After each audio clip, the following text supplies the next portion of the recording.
معزز و محتشم حاضرین و سامعین، آپ تمام کو ماہ رمضان المبارک کی آمد بہت مبارک ہو۔ عربی میں رمادۃ موسم خریف کی بارش کو کہا جاتا ہے۔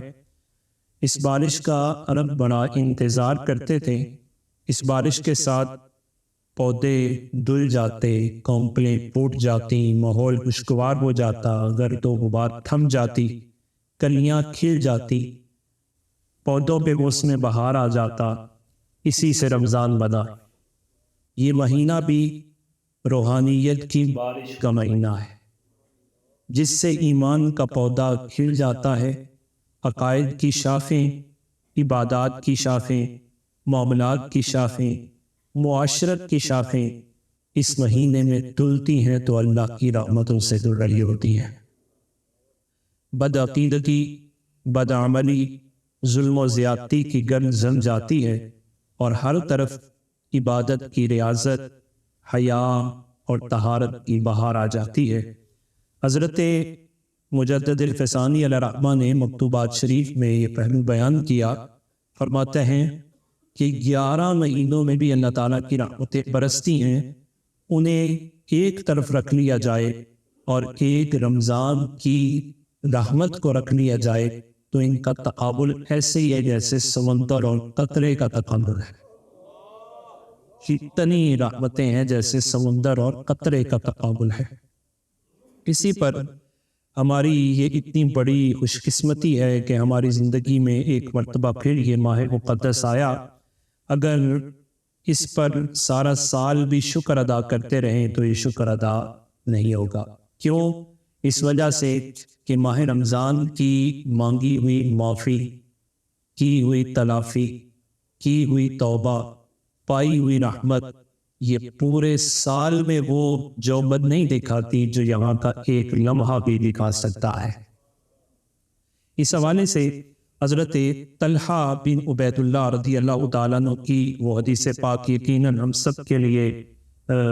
حوصلہ افزا ہے اور اس نعمت کی قدر کو جاننے کا بہترین ذریعہ ہے کہ ہمیں اس نعمت کی کس انداز میں اور کس طرح قدر کرنی ہے۔ حضرت طلحہ بن عبید اللہ رضی اللہ تعالیٰ عنہ فرماتے ہیں ان رجلین قدما علی رسول اللہ صلی اللہ علیہ وسلم کہ بے شک 2 شخص اکٹھے نبی پاک صلی اللہ علیہ وسلم کی بارگاہ میں حاضر ہوئے اور انہوں نے اکٹھا ہی اسلام کو قبول کر لیا۔ تو جو ہی انہوں نے اسلام قبول کیا تو اسلام نے اپنا رنگ دکھایا، زندگی بدلی اور دونوں کے دونوں اسلام کے مختلف شعبوں میں کوشش کرنے لگے، اسلام کے کلمے کی بلندی کے لیے جت گئے۔ مگر ان میں سے ایک کے متعلق ہمارا یہ خیال بن چکا تھا کہ کانا اشد اجتہادا من الآخر، کوشش دونوں ہی بڑی کرتے ہیں لیکن یہ جو ہے یہ کوشش میں دوسرے سے سبقت لے گیا ہے، یہ زیادہ محنت کرنے والا ہے، یہ اسلام کا زیادہ مخلص ہے، ایک دوسرے سے نیکی میں تیز ہے۔ اسی دوران ایک غزوہ آیا تو وہ جو نیکیوں میں پیش ہوتا تھا، آگے ہوتا تھا، اللہ تعالیٰ نے اسے شہادت کا مرتبہ عطا فرما دیا۔ فرماتے ہیں وہ شہید ہو گیا۔ ثم مکث الآخر بعدہ سنہ، پھر اس کے بعد جو دوسرا ساتھی تھا جو اس کے ساتھ ہی جس نے اسلام قبول کیا تھا وہ 1 سال زندہ رہا۔ ثم توفی، اور پھر وہ تبھی موت دنیا سے چلا گیا۔ موت دونوں کی ہو گئی، سال ایک درمیان کا فاصلہ ہے، ایک نے مرتبہ شہادت پایا، دوسرا تبھی موت گیا۔ جناب طلحہ فرماتے ہیں کہ چونکہ میرا ان کی طرف رجحان بہت زیادہ تھا تو میں ایک دن رات کو سویا تو میں نے خواب میں ان دونوں کو دیکھ لیا۔ فرأیت فی المنام انا بینہما عند باب الجنۃ، میں نے اپنے آپ کو دیکھا کہ میں جنت کے دروازے پر کھڑا ہوں اور اچانک اندر سے ایک آوازہ آتا ہے۔ یہاں یہ بات پیش نظر رہے، محدثین فرماتے ہیں ہمارے خواب اور اولیاء کے خواب اور رسول اللہ کے صحابہ کے خواب اور ان کی کیفیت بالکل اس سے مختلف۔ جناب طلحہ فرماتے ہیں فخرج خارج من الجنت، جنت میں سے ایک کنٹرولر باہر آیا اور اس نے آ کے یہ کہا اذن الذی توفی الآخر منہما، کہ وہ جو 2 بندے ہیں جو دنیا سے چلے گئے ان میں سے جو دوسرا ہے جو تبھی موت دنیا سے گیا ہے اور 1 سال بعد میں گیا ہے، اس کے لیے اجازت ہے وہ جنت میں داخل ہو جائے، پہلے وہ جنت میں داخل ہو۔ ثم خرج فَأُذِنَ الَّذِي اُسْتُشْهِدَ، پھر وہ دوبارہ آیا اور اس نے آ کے اس کو بلایا جس نے 1 سال قبل کوچ کر گیا تھا دنیا سے اور مرتبہ بھی شہادت کا پا لیا تھا۔ جناب طلحہ فرماتے ہیں میں چونکہ ظاہری حیات پہ تھا تو میرے لیے جب یہ تعجب بڑا، میں نے ان کی طرف غور و فکر کیا اور اس فرشتے کی طرف دیکھا تو اس نے مجھے جواب دیا ارجی، آپ لوٹ جائیے اس وجہ سے کہ ابھی آپ کی زندگی باقی ہے۔ کہتے یہ بات تھی، میری آنکھ کھل گئی، آنکھ کھلی تو خواب مجھے پورا یاد تھا۔ میں صبح صحابہ کرام اپنے ساتھیوں کی مجلس میں آیا، فَأَصْبَحَ طَلْحَةٌ يُحَدِّثُ بِهِ النَّاسَ فَعَجِبُوا لِذَلِكَ، تو جناب طلحہ رضی اللہ تعالیٰ عنہ لوگوں سے یہ ذکر کرنے لگے اور انہوں نے اس پر بہت تعجب کا اظہار کیا کہ واقعتاً بات تو ایسی ہے جو پہلے گیا ہے وہ جنت میں بھی پہلے جانا چاہیے اور جب بعد میں گیا ہے وہ جنت میں بعد میں جانا چاہیے، اور یہاں تو معاملہ کچھ مختلف ہے۔ چلتے چلتے یہ بات نبی پاک صلی اللہ علیہ وسلم تک پہنچی۔ یاد رہے محدثین فرماتے ہیں کہ جب نبی پاک صلی اللہ علیہ وسلم نے اس خواب پر اپنا فیصلہ صادر فرما دیا تو پہلے تو خواب تھا لیکن اب یہ شریعت کا روپ دار چکا ہے، اس نے شریعت کا رنگ اختیار کر لیا۔ فقال، نبی پاک صلی اللہ علیہ وسلم کی بارگاہ میں وہ ساری باتیں پہنچی تو رسول اللہ صلی اللہ علیہ وسلم نے فرمایا من ای ذالک تعجبون، کہ تم کس بات پر تعجب کر رہے ہو، اتنا تم سسپینس میں ہو، کیا مسئلہ ہے، کیا سرپرائزنگ ہے تمہارے لیے؟ الیس ھذا قد مکث بعدہ سنہ، کہ ایسی بات نہیں کہ جس کے بارے میں تمہارا تعجب ہے وہ 1 سال مزید زندہ رہا ہے؟ قالوا بلا، انہوں نے عرض کی حضور بالکل وہ زندہ رہا ہے۔ رسول اللہ صلی اللہ علیہ وسلم نے فرمایا وَأَدْرَكَ رمضان فَصَامَ، جو زندہ رہا اسے رمضان ملا کہ نہیں ملا؟ نے عرض کی کہ حضور رمضان ملا، فَصَامَ، فرمایا روزہ رکھا کہ نہ رکھا؟ کہنے لگے روزہ رکھا۔ وَصَلَّى قَضَا وَقَضَا مِن سَجْدَةٍ فِي سَنَةٍ، فرمایا سارا سال وہ اللہ کی بندگی کی سعادت پاتا رہا کہ نہ پاتا رہا؟ قالوا بلا، انہوں نے کہا جی حضور۔ قال رسول اللہ صلی اللہ علیہ وسلم، تو نبی پاک صلی اللہ علیہ وسلم نے ارشاد فرمایا کہ جب وہ 1 سال زندہ رہا تو اب کیفیت یہ ہے کہ اللہ سبحانہ تعالی نے اسے 1 سال کے بدلے میں پہلے کی بنسبت زمین و آسمان کے فاصلے کے درمیان بلند درجہ عطا فرمایا۔ اس کی تشریح و توضیح میں علماء کرام نے جو کلام کیا، اب وہ کلام جو ہمارے لیے انتہائی موٹیویٹڈ ہے، بہت زیادہ ہماری حوصلہ افزائی بھی کرتا ہے اور ہمیں اس بات پر اللہ تعالیٰ کی بارگاہ میں اپنی جبین نیاز کو جھکانے کا درس بھی دیتا ہے کہ اللہ تعالیٰ نے زندگی میں مجھے اور آپ کو ماہ رمضان کی سعادت عطا فرمائی۔ آپ صلی اللہ علیہ وسلم نے فرمایا کہ ان کا 1 زیادہ رمضان پا لینا ان کے جنت میں پہلے داخلے کا سبب ہے۔ میں جس نے رمضان زیادہ پایا وہ جنت میں اس رمضان کی وجہ سے پہلے جا سکتا ہے، اور صرف یہ بات نہیں ہے بلکہ ان کے مرتبے میں اتنا فرق آ جائے گا جتنا فرق زمین و آسمان میں ہے۔ اللہ سبحانہ تعالیٰ نے اس شہید صحابی کے مقابلے میں اس رمضان پانے والے صحابی کو مرتبہ بلند عطا فرمایا ہے۔ لہٰذا جسے بھی ماہ رمضان مبارک ملتا ہے اسے یہ احساس بھی زندہ رکھنا چاہیے۔ کتنے تھے جو پچھلے سال ہمارے کندھے کے ساتھ کندھا ملا کے بیٹھے تھے یا ہماری نظروں میں تھے، آج وہ ہمیں نظر نہیں آ رہے، وہ اپنی قبروں میں چلے گئے، اور اللہ تعالیٰ نے مجھے اور آپ کو یہ سعادت عطا فرمائی۔ صرف یہ سعادت نہیں کہا، تھوڑا اور آگے سوچو کہ اللہ سبحانہ تعالیٰ نے تمہیں سعادت بھی عطا فرمائی، رمضان بھی دیا، روزے کی توفیق بھی دی، صحت بھی عطا فرمائی، عافیت بھی دی، اور اب کے اس دور میں جو امت مسلمہ زوال کے جس دور سے گزر رہی ہے وہاں اللہ تعالیٰ نے تمہیں دیندار گھرانہ بھی عطا فرمایا، روزے کی قدر بھی عطا فرمائی، آزادی کی نعمت بھی عطا فرمائی ہے، تو پھر تم اللہ سبحانہ تعالیٰ کا سارا سال بھی شکر ادا کرتے رہو تو اسے پورا دان نہیں ہو۔ ہمیں یہ احساس بھی ہونا چاہیے کہ ہر بندے کے لیے کوئی نہ کوئی رمضان اس کی زندگی کا آخری رمضان بھی ہوتا ہے۔ ہو سکتا ہے ہم انہی لوگوں میں سے ہوں، اس لیے ہمیں اس پہلو پر بھی سوچنا چاہیے کہ ہمیں اپنی اولادوں کو روزہ رکھنے کی عادت ڈالنی چاہیے۔ اس وقت ایک اہم مسائل میں سے مسئلہ ماہ رمضان المبارک کے تقدس کی بحالی کا چیلنج ہے۔ پہلے کبھی ایسا دیکھنے کو میسر نہیں آتا تھا کہ ارکان اسلام کی کوئی بندہ قدر کرتا ہوا نظر نہ آئے، اگر کسی نے کسی عذر کی وجہ سے بھی روزہ چھوڑا ہوتا تو وہ اس روزے چھوڑنے پر شرمندگی محسوس کرتا، اس کے تقدس کو پیش نظر رکھتا تھا، لیکن اب کیفیات کچھ مختلف ہیں۔ ہمیں اس تقدس کی بحالی کے لیے بھی یقیناً کوشش کرنی چاہیے، اور یہ تبھی ہوگی کہ ہم اپنی اولادوں کو روزہ رکھنے کی عادت ڈالیں، انہیں قیام اللیل کی تلقین کریں، انہیں نماز کا عادی بنائیں، تاکہ آئندہ رمضان اگر بالفرض ہم نہ بھی ہوں تو ہماری اولادوں کے روزوں کی ٹھنڈک سے ہماری قبر ٹھنڈی ہو جائے، اور ان کے قیام اللیل کی بہاروں سے اور نماز کے سجدے گجروں کی صورت میں ہمیں موصول ہوتے رہے۔ اسی پر جو اگلا مرحلہ کہ جو شکر ہے، اس شکر کی ادائیگی میں نبی پاک صلی اللہ علیہ وسلم نے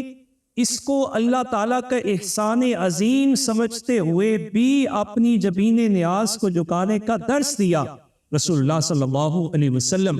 کا فرمان ہے، جناب ابو ہریرہ رضی اللہ تعالیٰ عنہ اس کے راوی ہیں، فرمایا من افطر یوما من رمضان من غیر عذر ولا مرض لم یقضیہ صیام الدہر وان صام، کہ جس نے ایک روزہ جان بوجھ کر چھوڑ دیا، عذر بھی کوئی نہیں، مریض بھی نہیں ہے، ساری عمر بھی روزہ رکھتا بھی رہے تو اس روزے کا کفارہ ادا نہیں کیا جا سکتا۔ تو گویا روزہ رمضان کا ایک طرف اور پوری زندگی کے نفلی روزے ایک طرف مقابلہ پھر بھی سکتا۔ کتنی اس کی اہمیت ہے، لہٰذا یہاں یہ نقطہ بھی قابل غور ہے کہ قرآن مجید فرقان حمید میں پروردگار عالم نے یہ جو ارشاد فرمایا، یا ایھا الذین آمنوا کتب علیکم الصیام، اے ایمان والو تم پر روزوں کو فرض کیا گیا ہے۔ اور جب روزوں کو فرض کیا گیا تو اس سے پہلے جو خطاب کیا گیا وہ خطاب بڑا دل نشین بھی ہے اور اٹریکٹیو بھی ہے، اپنی طرف کھینچتا ہے انسان کو کہ اللہ تعالیٰ نے مجھے ایمان والا ہونے کا ٹائٹل عطا فرمایا ہے۔ یا ایھا الذین آمنوا کتب علیکم، تم پر فرض کر دیے گئے ہیں روزے، کتب علیکم الصیام، سیام روزوں کو فرض کر دیا گیا ہے، کما کتب علی الذین من قبلکم، ایسے ہی جیسے پہلی قوموں پر روزے فرض کیے گئے تھے۔ یہ تمہارے لیے کوئی نیا آرڈر نہیں ہے، بلکہ اس کا ایک تسلسل موجود ہے، اور اس سے الٹیمیٹ گول جو تم نے اچیو کرنا ہے وہ کیا ہے؟ لعلکم تتقون، اس امید پر کہ یو بیکم پائس، کہ تم سارے کے سارے نیک ہو جاؤ، تم سارے کے سارے خیر کی طرف آ جاؤ، بلائی کی طرف آ جاؤ۔ گویا صوفیاء نے اس کے تحت کلام کیا، فرماتے ہیں پورا سال انسان سے کوتاہیاں، تلاپیاں، غلطیاں ہوتی رہیں، یہ ماہ رمضان کا ایک لحظہ بھی ایسا لحظہ ہے کہ اللہ تعالیٰ نے یہ ایسا لحظہ عطا فرمایا ہے، اگر انسان سچے دل سے توبہ کرتا ہے تو پورے رمضان کی کوتاہیوں کا کفارہ اللہ تعالیٰ اسے عطا فرما دیتا ہے۔ اور اسی کی وضاحت جناب رسول اللہ صلی اللہ علیہ وسلم دوسری جگہ ارشاد فرمایا الصلوات الخمس والجمعۃ الی الجمعہ ورمضان الی رمضان مکفرات ما بینہن اذا اجتنبت الکبائر، کہ پانچوں نمازیں اگر پڑھتا ہے انسان تو درمیان میں جو کوتاہیاں بحیثیت انسان، اللہ سبحانہ وتعالیٰ نے ہمیں ہماری ان پرفیکشن کے باوجود قبول فرمایا ہوا ہے، اور اپنی رحمت کے دروازوں کو بار بار پہلے سے زیادہ وہ ہمارے لیے واہ فرماتا ہے۔ پرفیکٹ کوئی نہیں، ان پرفیکشن کے ساتھ وہ اللہ تعالیٰ کی بارگاہ میں جھکتا ہے، نمازوں کو ادا کرتا رہا، درمیان میں کوتاہی ہوئی، اللہ تعالیٰ اس کی معافی عطا فرمائے گا۔ اور پھر جمعہ سے جمعہ قدر کی جمعے کی تو اللہ تعالیٰ درمیان کی کوتاہیوں کو یہ بھی موقع نہیں ملا، رمضان کے بعد رمضان میں آ گیا، توفیق میسر آ گئی، سال کے بعد اسے خیال آیا اللہ کی بندگی کا، رب تعالیٰ آج بھی اسے محروم نہیں کرے گا، اسے اپنی رحمتوں میں حصہ عطا فرمائے۔ اسی میں جو اس کی ایکٹیویٹی بیسس جو پلاننگ ہے رسول اللہ صلی اللہ علیہ وسلم نے وہ بھی ہمیں عطا فرمائی کہ یہ کس طرح اس کو تم میچور کر سکتے ہو، اور شکر کے کون کون سے انداز تم اختیار کر سکتے ہو۔ جناب سلیمان فارسی رضی اللہ تعالیٰ عنہ سے روایت ہے، وہ فرماتے ہیں خطبنا رسول اللہ صلی اللہ علیہ وسلم فی آخر یوم من شعبان، کہ جب شعبان کی آخری لمحات تھے تو نبی پاک صلی اللہ علیہ وسلم نے ہمیں خطبہ ارشاد فرمایا، فقال یا ایھا الناس قد اظلکم شہر عظیم مبارک، اے لوگو تحقیق تم پر طلوع ہو چکا ہے ایک مہینہ عظمت والا، برکت والا، عظمت بھی برکت بھی، شہر فیہ لیلۃ خیر من الف شہر، یہ تحریک کیا ہے؟ فرمایا یہ ایسا مہینہ ہے کہ اس میں ایک رات ایسی ہے جو 1000 راتوں پر باری ہے. شہر جعل اللہ صیامہ فریدۃ، اللہ نے اس کے روزے کو فرض قرار دیا ہے. وقیام لیلہ تطوعا، اور اللہ تعالیٰ نے اس کے رات کے قیام کو بھی تمہارے لیے روا رکھا ہے. من تقرب فیہ بخصلۃ من الخیر، جس کسی نے اس مہینے کے اندر ایک بلائی کی، منیمم دیکھی، ویسے بھی کوئی ہو تو اسے چھوٹا نہیں سمجھنا چاہیے، منیمم مقدار کی کوئی نیکی کر لی، کان کمن ات فریدۃ فیما سوا، تو یہ ایسے ہی ہے جیسے رمضان کے غیر میں اس نے کوئی فرض ادا کر لیا ہے. اس پر اسپرچولیزم کے ایکسپرٹیز نے کچھ کلام کیا. وہ فرماتے ہیں کہ اللہ سبحانہ وتعالی رحمت حق بہانمی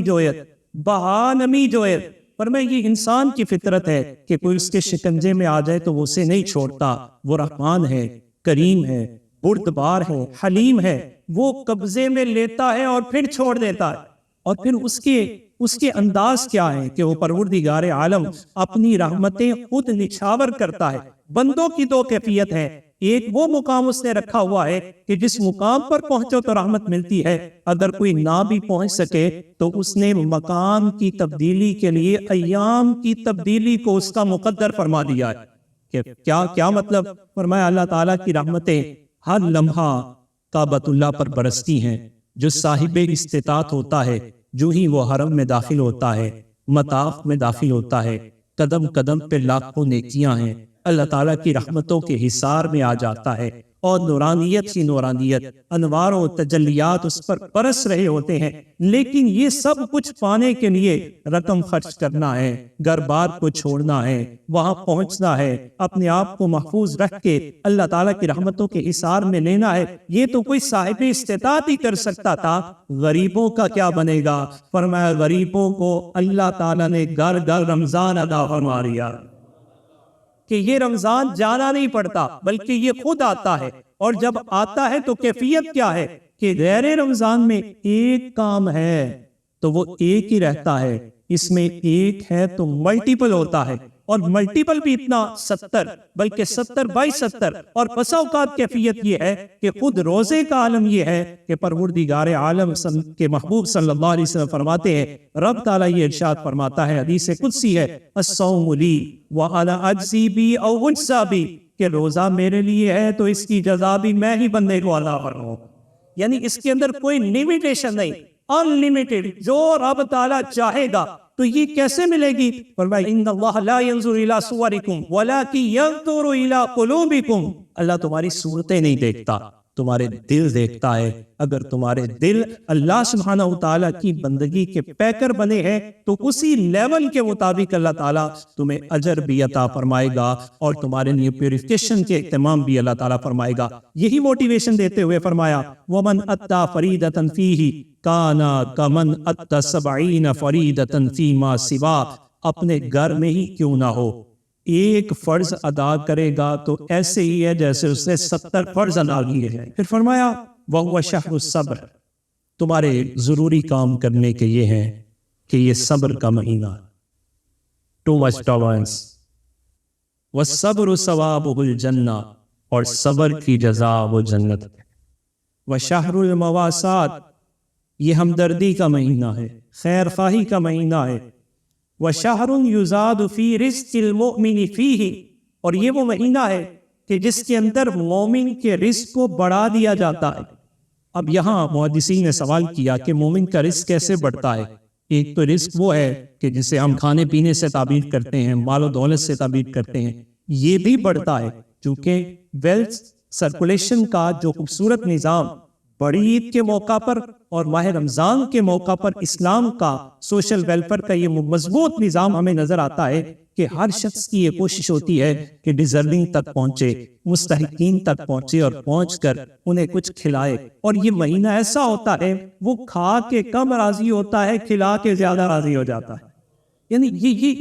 یہ جو ہر بندے تک رزق پہنچتا ہے، ایک تو یہ ظاہری کیفیت ہے اور میں ایک اس کی باطنی کیفیت ہے. اور وہ باطنی کیفیت کیا ہے؟ رزق صرف مال کا نام نہیں ہے بلکہ رزق اللہ کی بندگی کی توفیق کا نام ہے. اور اللہ سبحانہ وتعالی اس ماہ مبارک میں اپنے ہر بندے کو نیکی کی توفیق عطا فرما دیتا ہے۔ اب یہ دیکھیے نیکی کی توفیق ہے، شیطان کو بند کر دیا گیا، جہنم کے دروازے بند کر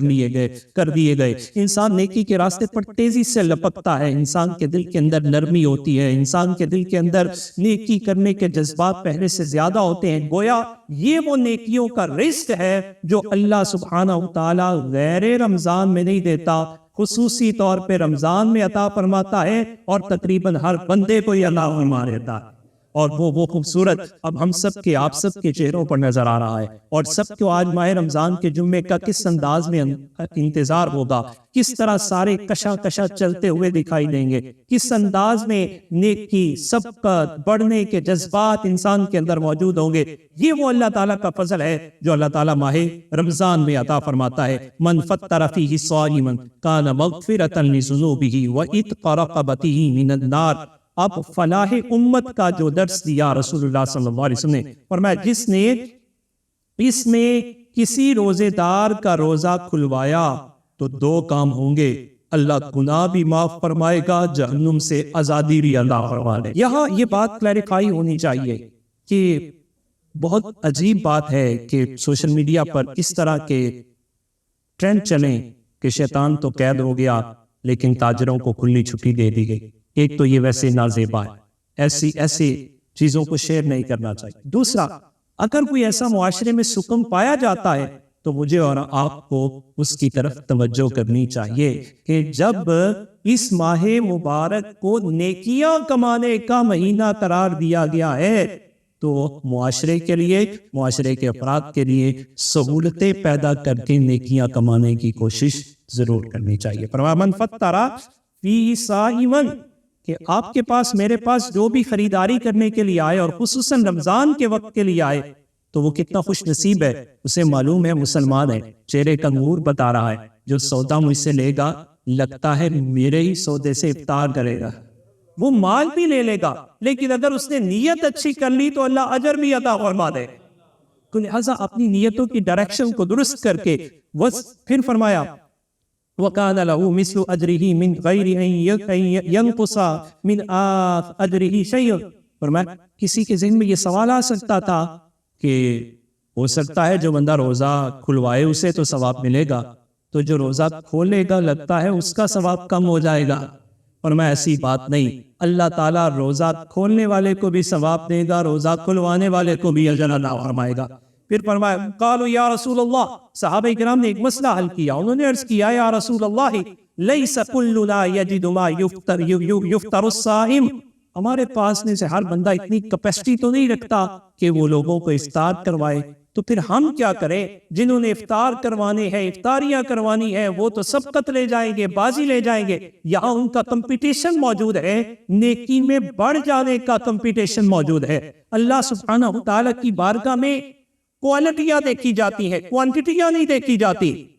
نبی پاک صلی اللہ علیہ وسلم نے پھر اس کا اظہار فرمایا، فقال رسول اللہ صلی اللہ علیہ وسلم یؤتی اللہ ھذا الثواب من فطر صائما علی تمرۃ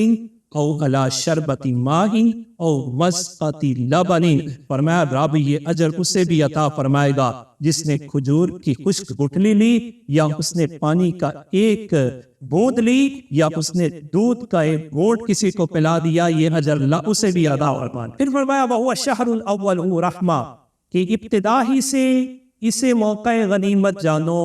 اس کا پہلا عشرہ یہ رحمت کا عشرہ ہے، وَأَوْسَطُهُ مَغْفِرَةٌ، اور اس کا درمیانی عشرہ یہ بخشش کا عشرہ ہے، وَآخِرُهُ عِتْقٌ مِّنَ النَّارِ، اور اس کا جو آخری عشرہ ہے وہ جہنم سے آزادی کا عشرہ ہے۔ پھر نبی پاک صلی اللہ علیہ وسلم کے فرامین کے روشنی میں صحابہ کرام رضوان اللہ علیہم اجمعین کے طفیل ہمارے علماء نے باقاعدہ اس عشرے کے مطابق جو ایکٹیویٹی تھی ان کو پلان کیا، اور ہم تک یہ باتیں پہنچی۔ پہلا عشرہ رحمت کا ہے تو یوں کہو رب اغفر وارحم وانت خیر الراحمین، دوسرا عشرہ مغفرت کا ہے تو کہو استغفر اللہ ربی من کل ذنب واتوب الیہ، تیسرا عشرہ وہ جہنم سے آزادی کا ہے تو دو پہلوؤں پر فوکس کر لو۔ پہلا تعلیم امت کے لیے رسول اللہ صلی اللہ علیہ وسلم اللہ تعالیٰ کی بارگاہ میں عرض کرتے ہیں اللہم اجرنی من النار، اور پھر اللہ تعالیٰ کی بارگاہ میں عرض کرتے ہیں اللہم انک عفو تحب العفو فاعف عنا یا غفور، اے اللہ تو درگزر فرمانے والا ہے، انک عفو تحب العفو، تو معافی کو پسند فرماتا ہے، فاعف عنا، اے ہمارے پروردگار تو ہمارے گناہوں کو معاف فرما دے۔ یہ کیفیات پھر رسول اللہ صلی اللہ علیہ وسلم ارشاد فرماتے ہیں، من خفف عن مملوکہ فیہ غفر اللہ لہ وآتقہ من النار، کہ جس کو اللہ تعالیٰ نے اس کے ماتحت کچھ لوگ دیے اور وہ کسی پیشہ سے منسلک ہے، ماہ رمضان آیا تو ماہ رمضان آتے ہی اس نے ان کی ڈیوٹی میں کنسیشن پیدا کر لی، من خفف عن مملوکہ، اپنے مملوک کی ڈیوٹی کی کنسیشن کر دی تو اللہ تعالیٰ 2 اجر دے گا، ایک اس کی وجہ سے اللہ اسے معاف بھی فرمائے گا، جہنم سے آزادی بھی عطا فرمائے گا۔ کتنا سستا سودا اور مومنوں کو قریب کرنے کا ذریعہ، محبتوں کو بڑھانے کی آواز گاہ پوری کی پوری وہ ہمیں ماہ رمضان کا یہ خوبصورت سلیبس نظر آتا ہے۔ رسول اللہ صلی اللہ علیہ وسلم ارشاد فرماتے ہیں وَاسْتَكْثِرُوا فِيهِ مِنْ 4 خِصَالٍ، کہ اس میں تم 4 کام کثرت سے کیا کرو، خصلتین ترضون بہما ربکم وخصلتین لا غنی بکم عنہما، 2 عادتیں، 2 کام، 2 امور، 2 ڈیوٹیاں ایسی ہیں کہ جن کے ذریعے تم اپنے رب کی رضا کو پالو گے، اور 2 کام ایسے ہیں تمہارا ان کے بغیر گزارا کوئی نہیں ہے۔ فرمایا فَأَمَّا الْخَصْلَتَانِ اللَّتَانِ تُرْضُونَ بِهِمَا، وہ جو جن کے ذریعے تم اپنے رب کی رضا کو پالو گے، ان میں سے پہلی شہادت اللہ الہ الا اللہ، تجدید ایمان۔ آئیے وہ موقع ہے، اگر اللہ تعالیٰ نے تمہیں ماہ رمضان عطا فرمایا ہے تو ایک لمحہ کے لیے اپنے سر کو جھکاؤ، میڈیٹیشن، مراقبہ کرو اور دیکھو ماضی میں بہت ساری کوتاہیاں تمہیں نظر آ رہی ہیں، ان پر اپنے رب کریم کی بارگاہ میں اعتراف جرم اور اس کی بخشش کا سوال کرتے ہوئے اپنے ایمان کی تجدید کرو، پھر دیکھو یہ کلمہ تمہیں کیسے لذت دیتا، اور کہو اشہد ان لا الہ الا اللہ وحدہ لا شریک لہ واشہد ان محمدا عبدہ ورسولہ، اور فرمایا یہ ایک کام تمہارا ایسا ہے کہ تم کرو گے تو تمہارا رب تمہیں پسند فرما لے گا، تم سے راضی ہو جائے گا، وَتَسْتَغْفِرُونَهُ، اور تم اس سے بخشش کا سوال کرتے رہو، وَأَمَّا الْخَصْلَتَانِ اللَّتَانِ لَا غِنَىٰ بِكُمْ عَنْهُمَا، اور 2 عادتیں ایسی ہیں اور 2 روٹینز ایسی ہیں، شیڈول میں تمہارے 2 کام ایسے ہیں، تمہارا ان سے چھٹکارا نہیں، تمہیں وہ ضرور کرنے چاہیے۔ فَتَسْأَلُونَ اللَّهَ الْجَنَّةَ،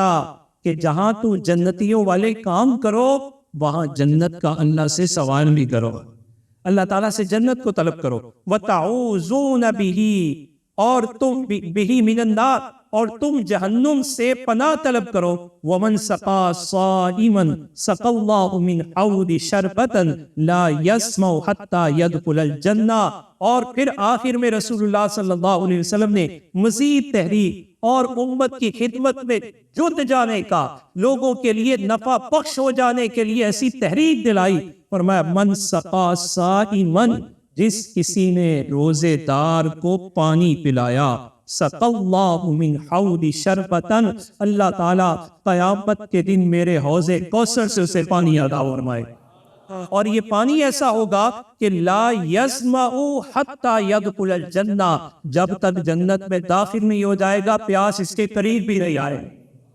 خلاصہ آج کی اس ساری گفتگو کا یہ ہوا کہ سب سے پہلے ہم نے اس بات کو سمجھا کہ ماہ رمضان کا مل جانا یہ اللہ تعالیٰ کا بہت بڑا فضل ہے، اس پر اللہ تعالیٰ کا شکر بجا لانا چاہیے، اور شکر صرف لفظوں سے نہیں ہوتا بلکہ شکر اپنے معمولات کی تبدیلی کے ساتھ ہوتا ہے، اور معمولات کی تبدیلی وہ ہونی چاہیے کہ جس کی خاص طور پہ ترغیب نبی پاک صلی اللہ علیہ وسلم نے ہمیں عطا فرمائی۔ ان معمولات میں سے خاص طور پہ جس معمول پہ ہم نے آج فوکس کیا وہ یہ کہ ہمیں اپنے بھائیوں کے لیے، ایک دوسرے کے لیے، اپنے معاشرے کے لیے نفع بخش ہو جانا چاہیے، سہولت پسند ہو جانا چاہیے۔ پورا سال ہم نے بہت کما لیا، بہت ہم نے یقیناً اپنے معاملات کے اندر اتار چڑھاؤ کر لیا، یہ 1 مہینہ اس کے بارے میں طے کر لیجئے کہ جو شخص آ رہا ہے سمجھیے یہ روزے دار آ رہا ہے، اور اس کو جو میں چیز دوں گا جہاں میری دنیا بہتر ہوگی اس سے میری آخرت بھی بہتر ہو جائے گی۔ اللہ تعالیٰ مجھے اور آپ کو یہ توفیق عطا فرمائے۔